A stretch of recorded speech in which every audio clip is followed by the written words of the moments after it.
t'aime. Casse-toi, pauvre con.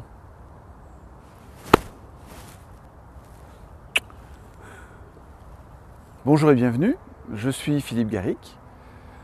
La question que je voudrais vous poser tout de suite, c'est quels sont les points communs, ou quel est le point commun entre tout ce que vous venez de voir là en début de vidéo.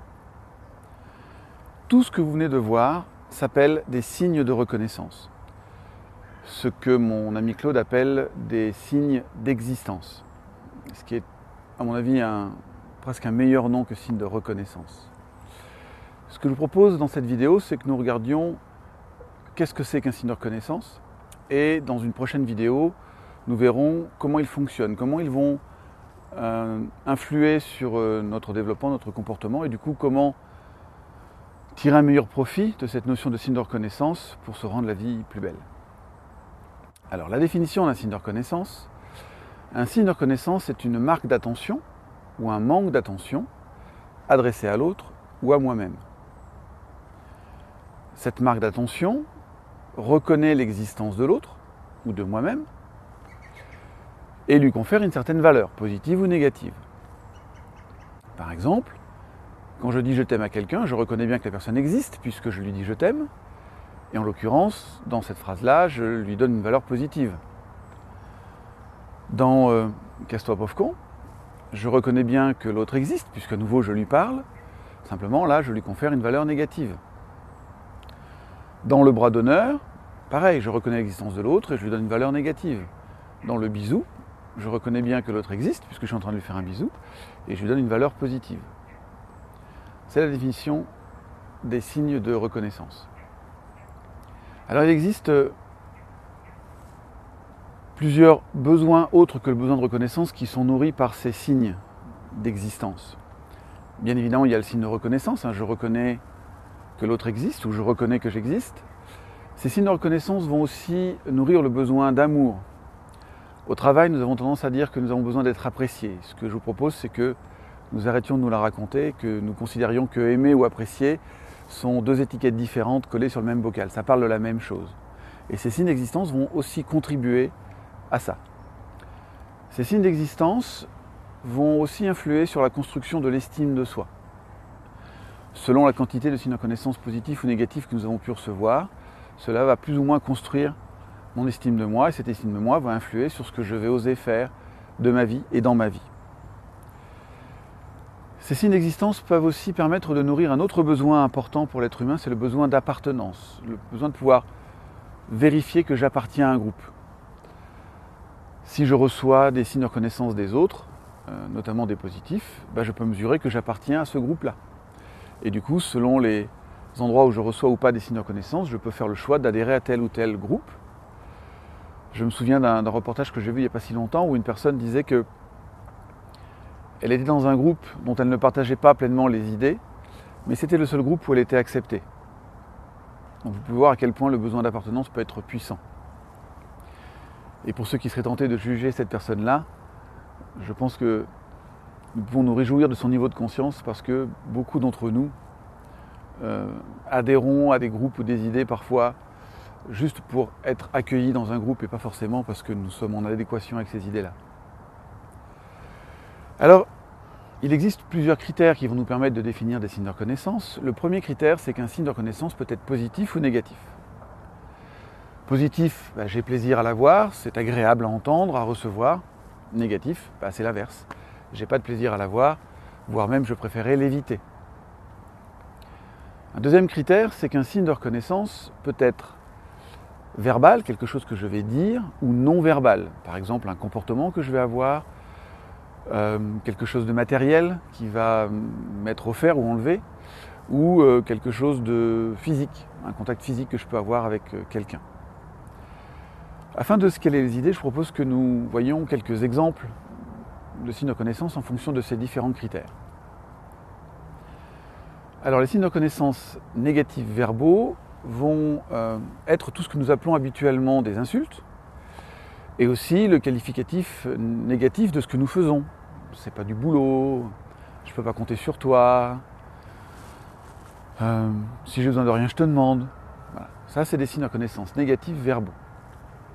Nous avons aussi des signes de reconnaissance négatifs physique, matérielle ou comportementale.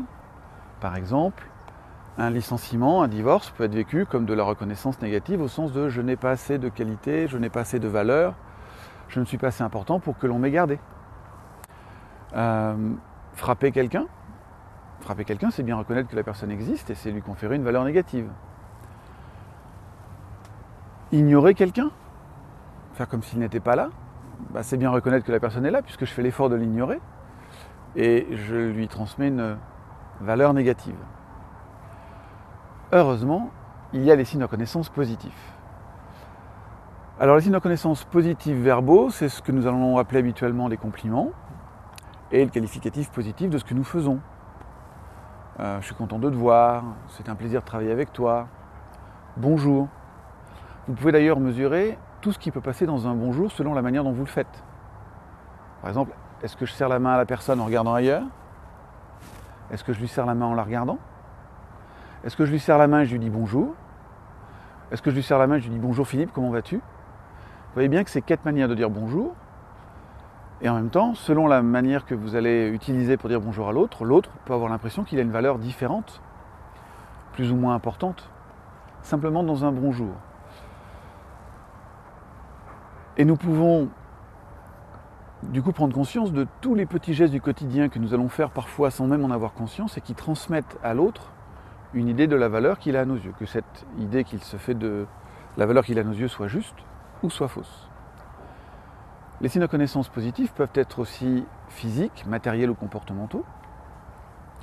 Par exemple, une caresse, un bisou sont de la reconnaissance physique positive. Le fait qu'on me demande en mariage ou que l'on me propose un poste ou une augmentation peut être vécu comme de la reconnaissance positive. Le fait qu'on me demande mon avis, ça sous-entend qu'on me reconnaît la capacité d'avoir un avis, c'est peut-être aussi perçu comme de la reconnaissance positive. Il y a un troisième critère qui va nous permettre de définir les signes de reconnaissance, c'est qu'un signe de reconnaissance peut être conditionnel ou inconditionnel. Conditionnel, ça veut dire que la reconnaissance est liée à une condition. C'est quand tu fais ça ou quand tu fais pas ça, j'aime ou j'aime pas. Inconditionnel, c'est quoi que tu fasses ou ne fasses pas, je t'aime ou je ne t'aime pas. Ce critère-là est très important parce qu'il va influer sur deux choses très différentes dans le développement d'une personne ou d'une relation. À votre avis, sur quoi va influer le signe de reconnaissance conditionnel, donc lié à une condition? Ces signes de reconnaissance vont influer sur notre comportement, sur notre manière de faire. La mécanique est la suivante. Si quand j'ai ce comportement-là, j'ai la reconnaissance dont j'ai envie, j'aurais tendance à reproduire le même comportement pour avoir à nouveau la reconnaissance dont j'ai envie. A l'inverse, si quand j'ai ce comportement-là, j'ai la reconnaissance dont je ne veux pas, j'aurais tendance à éviter ce comportement pour éviter la reconnaissance dont je ne veux pas. Donc l'alternance des deux va bien influer sur le développement de mes comportements, la manière d'agir et de réagir dans mon travail, dans mes relations. Le signe de reconnaissance inconditionnel, lui, va influer sur mon être. Alors derrière l'être, nous pourrions mettre confiance en soi, estime de soi, amour de soi. Je vais vous donner l'exemple de parents qui n'existent pas pour que vous compreniez cette mécanique. Imaginons qu'enfant, j'ai reçu de la reconnaissance inconditionnelle positive. C'est-à-dire que quoi que j'ai pu faire, je mesure, je sens que mes parents m'aiment. Du coup, j'ai osé faire des choses puisque ce que je faisais et le résultat que j'obtenais ne remettait pas en cause l'amour que mes parents me portaient. Du coup, j'ai commis des erreurs, j'ai appris de mes erreurs, j'ai développé mes comportements, mes capacités, et avec ma confiance en moi, mon estime de moi, mon amour de moi. Et aujourd'hui, adulte, dans ces domaines de vie, j'ai plutôt une bonne estime de moi, ce qui me permet de demander plus facilement, de refuser quand c'est juste pour moi. Je suis généralement plus détendu dans mes activités professionnelles ou dans mes relations. Et je vis aussi moins de conflits, moins souvent, moins longtemps. A l'inverse, imaginons que j'ai eu des parents qui m'aient donné la reconnaissance inconditionnelle négative. Quoi que je fasse, ça va pas. C'est pas suffisant, je pourrais faire mieux, c'est pas comme ils veulent. Du coup, j'ai de moins en moins osé faire, Du coup, j'ai de moins en moins appris, j'ai de moins en moins développé mes capacités, ma confiance en moi, mon estime de moi, mon amour de moi. Et aujourd'hui adulte, dans certains domaines de vie, je peux manquer d'estime de moi-même. Du coup, je vais de moins en moins oser demander. Je vais avoir du mal à refuser. Parce que refuser, c'est prendre le risque que l'autre ne m'aime plus. Et comme je ne m'aime déjà pas moi, si l'autre ne m'aime pas, personne ne va m'aimer, en quelque sorte. Je vais être un peu plus stressé à l'idée de commettre une erreur, à l'idée de déplaire à quelqu'un. Et le corollaire de ça, c'est que je vais vivre aussi plus de conflits, même si je les fuis, plus souvent, plus longtemps et aussi plus intensément.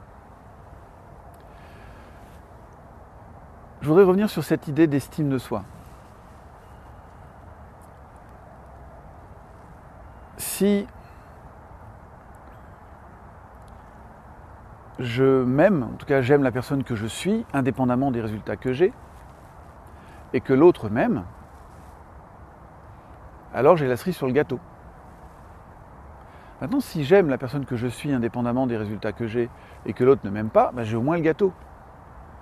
Ça permet de mieux vivre les moments où, effectivement, je peux déplaire à quelqu'un. Maintenant, si je n'aime pas la personne que je suis, notamment parce que je n'aime pas les résultats que j'obtiens dans ma vie, j'ai pas le gâteau, et donc je vais être dépendant de la cerise, c'est-à-dire je vais être dépendant de qu'est-ce que les autres pensent de moi, est-ce qu'ils m'aiment. Et du coup, je vais avoir peur de me brouiller avec mon dealer de cerises. Dit autrement, je vais tout faire pour plaire aux autres, quitte à faire des choses qui ne sont pas bonnes pour moi. C'est pour ça qu'il est vraiment important de développer l'estime de soi de nos enfants. Et si nos parents n'ont pas su faire ça avec nous, c'est voir comment nous allons développer l'estime de soi avec nous. Et de ce que je peux observer, c'est pas forcément gagné. Je me viens en tête l'exemple d'une amie qui a vraiment bien intégré cette idée de signe de reconnaissance et qui dit souvent à ses enfants qu'ils sont beaux, intelligents, capables. Et entendez bien, elle dit bien beau, intelligent, capable, et non pas le plus beau, le plus intelligent, le plus capable, ce qui pour moi serait tout aussi destructeur en termes d'estime de soi, parce qu'il me met tout de suite en comparaison avec les autres. Et comme je trouvais toujours quelqu'un que je pourrais imaginer plus beau, plus intelligent, plus capable que moi, ça va à nouveau affecter l'estime que j'ai de moi-même. Donc elle, c'est bien, tu es beau, intelligent, capable, etc. Et elle me raconte un jour qu'une amie à elle était présente à un moment où elle faisait ça, et cette amie lui dit « mais arrête, ils vont le croire ».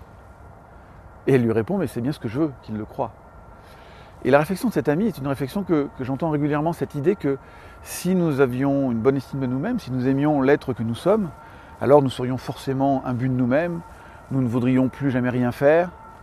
Et je pense que c'est une illusion. En fait, si j'ai une bonne estime de moi, au contraire, je vais vouloir agir, mais je ne vais plus agir pour vous plaire, je vais agir pour ce qui est juste pour moi. Je vais contribuer à ce qui a du sens pour moi. Et je vais le faire parce que c'est bon pour moi ou juste pour moi d'être là, et non pas en attente d'un compliment. Si vous me le donnez, voilà, c'est du plus, c'est la cerise sur le gâteau. Et je ne suis pas dépendant de ça. Et je suis convaincu que le jour où les êtres humains auront tous une bonne estime d'eux-mêmes, les coachs et les psychologues feront un autre métier. Les formations en gestion du stress ou gestion des conflits n'existeront plus. Autant vous dire que tous les formateurs qui font ce genre de formation et toutes les personnes qui accompagnent d'autres personnes en difficulté ont encore de beaux jours devant eux. Voilà, j'en reste là dans cette vidéo-là. Dans la prochaine vidéo, nous verrons davantage comment ces signes de reconnaissance influent sur notre développement et surtout quoi faire et comment faire pour tirer un meilleur profit de cette notion de signe de reconnaissance. Je vous souhaite de vous adresser plein de reconnaissances inconditionnelles positives, de vous aimer inconditionnellement. Je vous souhaite une excellente journée et une belle vie. À très bientôt. Au revoir.